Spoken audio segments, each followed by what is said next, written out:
Si Trunks ay may potensyal na maging god kung tatanungin kita sa Z-Fighter. Sa mga episode, ang sabi ng iba si Gohan daw o si Goten. Si Goten na pinakabata.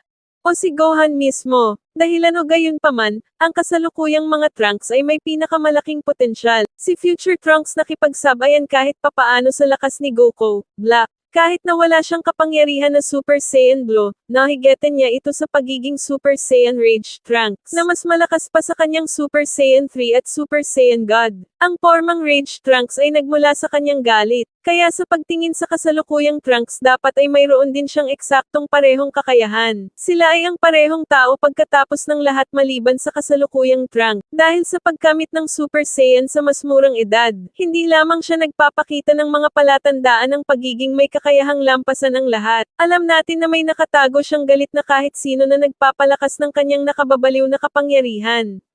Na kung magsisanay pa kay Whis ang present Trunks, kasalukuyang mga Trunks sa Rage form ay dogwalk ang buong Z-Cast.